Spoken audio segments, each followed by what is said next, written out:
নমস্কার বন্ধুরা, মামুনির রান্নাঘরে ছিঁড়ে ছুটে আপনাদেরকে আবারও অনেক অনেক স্বাগত জানিয়ে আজকে একটা নতুন রেসিপি নিয়ে চলে এসেছি। এখন তো বর্ষাকাল পড়েই গেছে, এখন তো প্রচণ্ড পরিমাণে বাজারে ইলিশ মাছও উঠে গেছে।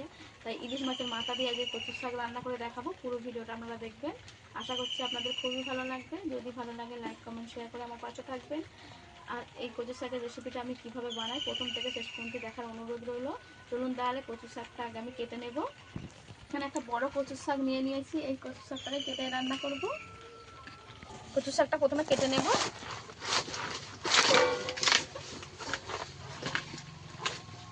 ছোট ছোট করে কেটে নেব।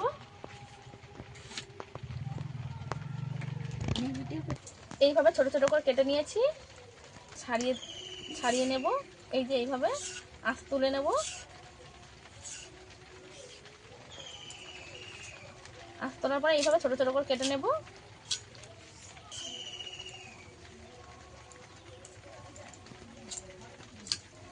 বর্ষাকাল মানে বাঙালিদের কচু শাক। এই যে ময়লাগুলো আছে কাপড় দিয়ে মুছে নিতে হবে কচুর গায়ে। আগে নিলে যখন জল দিয়ে কচুটাকে ধোয়া হবে তখন ওর মধ্যে থেকে যাবে।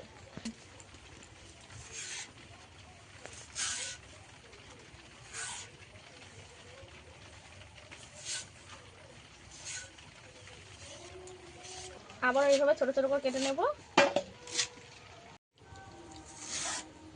এইটা কেটে নিলেই আমার সব ডাটা কাটা হয়ে যাবে। এটাকে কেটে নেব। এইদিকে কচুটা রেখে দেবো, অন্য কোনো রেসিপি করে দেখিয়ে দেবো। আর এই দিকেটা এর সঙ্গে দিয়ে দেব।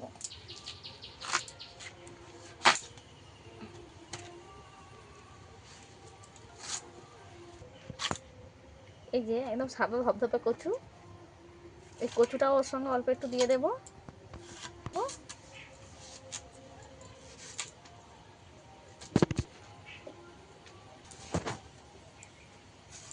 কচুটাকে আমি এইভাবে ছাড়িয়ে নিয়েছি, ওরা ছোটো ছোটো করে কেটে দিয়ে দেবো।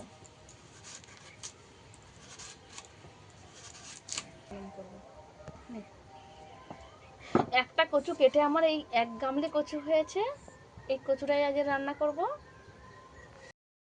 এদিকে উনুনে একটা কড়া বসিয়ে দিয়েছি, উনুনটা এবার এক একটা কচুগুলো দিয়ে দেবো, ভাপিয়ে নেবো। সাজিয়ে সাজিয়ে দেবো, ভাবে ভালো করে সাজিয়ে গুছিয়ে গুছিয়ে দেবো।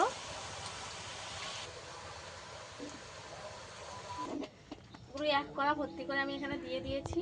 আর এখানে থেকে গেছে, এইগুলো কমলে আবার এইগুলোকেও দিয়ে সেদ্ধ করব। উপর থেকে লবণ দিয়ে দেব, লাগিয়ে দেব।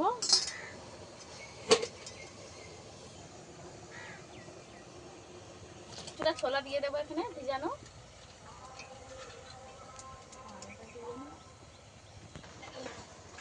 বাকি কচুটাও দিয়ে দেব। কচুগুলোকে ভালো করে মজিয়ে নিয়েছি, একদম মজে গেছে। আর কতটা পরিমাণে জল বেরিয়েছে দেখুন। এই জলটাকে কিন্তু ঝেড়ে নিতে হবে, আরও একটু মজিয়ে নেবো, নেওয়ার পরে জলটাকে ঝেড়ে নেব। আমি এর মধ্যে একটুও জল দিইনি, কিন্তু তাও এতটাই জল বাড়াইছে। জলটা ভালো করে ছাড়িয়ে দিতে হবে, তাই আমি এই যে একদম মজিয়ে নিয়েছি। আর জলটাকে ঝারিয়ে নেব। এর মধ্যে জলটাকে ভালো করে ঝরিয়ে নিতে হবে।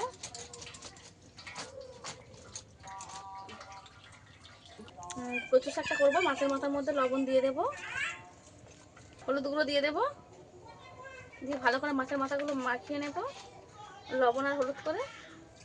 ইলিশ মাছের মাথা দিয়ে এই কচুর শাক খেতে কিন্তু দুর্দান্ত স্বাদের হয়।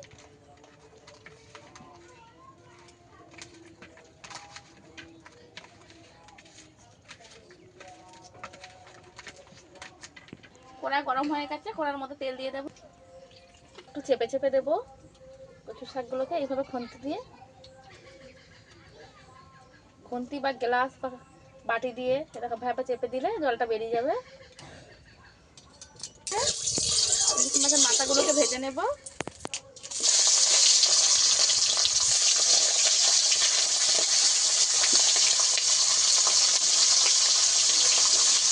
একবার উল্টে দেবো।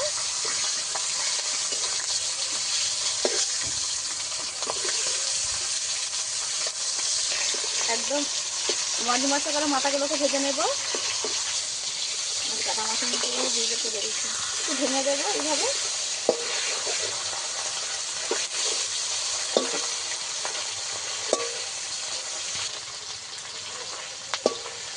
সব মাছের মাথাগুলো আমি ভেঙে দেবো।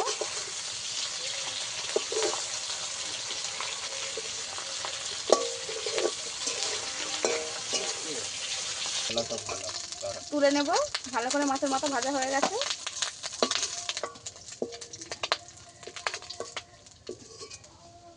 এই যে এইভাবে মাছের মাথাটা ভেজে নিয়েছি।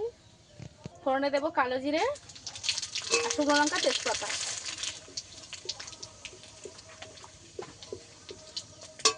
ভালো করে হয়ে গেছে। এবার কচুটা দিয়ে দেব।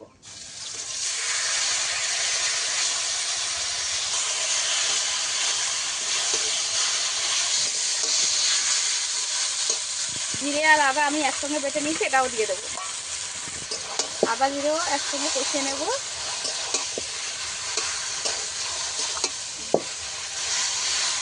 হলুদ গুঁড়ো দিয়ে দেবো।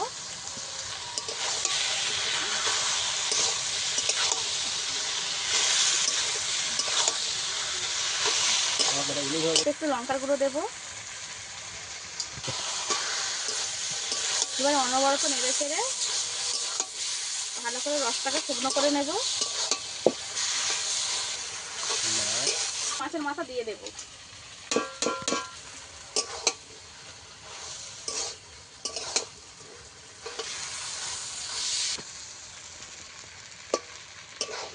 কচুর শাকটা আমি 10 মিনিট ধরে ভালো করে নেড়েছি। আরও কিছু সময় নেড়ে নেব একটু। যত যত কচু শাকটা কড়াতে নেড়ে শুকনো করা হবে ততই টেস্ট হবে।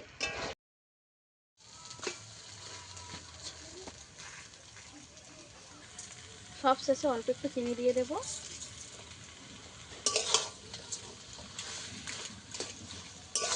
এটা ভালো করে আমি একটু মিশিয়ে নেব। নিয়ে কিছু সময় আরেকটু নেড়ে নেব। এই যে যখনই বুঝতে হবে যে কড়ার গায়ে আর লেগে যাচ্ছে না, একদম ভালোভাবে ছেড়ে যাচ্ছে, তখনই বুঝতে হবে যে কচুর শাকটা ভালোভাবে জল শুকিয়ে গেছে। এইভাবে কচুর শাক রান্না করলে কিন্তু দুর্দান্ত স্বাদের হয়। কচুর শাক রান্না করার জন্য এক্সট্রা করে কোনো বেশি মশলা লাগে না, এই কম মশলা দিয়েই রান্নাটা হয়ে যায়। আর একটু যেহেতু ইলিশ মাছের মাথা দিয়েছি সেহেতু আর কিছু লাগেই না। এই রান্নাটা একদম আমার রেডি হয়ে গেছে। নামিয়ে নেব। তো সুন্দরভাবে রেডি হয়ে গেছে। একদম কচুর শাকে কোনোভাবে জল নেই, জল না থাকলেই ভালো লাগে। আবার আপনারা চাইলে একটু ঝোল ঝোলও রাখতে পারেন। তো দেখতে কি দারুণ হয়েছে দেখুন বন্ধুরা। দেখতে যেমন জানুন, খেতেও তত সুস্বাদু। এই কচু শাকের রেসিপিটা আপনাদের কাছে কেমন লেগেছে অবশ্যই আমার কাছে কমেন্ট করে জানাবেন। আর ভালো লাগলে লাইক, কমেন্ট, শেয়ার করে আমার পাশে থাকবেন। আজকে ভিডিও এই পর্যন্ত। দেখা হচ্ছে নতুন কোনো ভিডিও নিয়ে। ততক্ষণে ভালো থাকবেন, সুস্থ থাকবেন।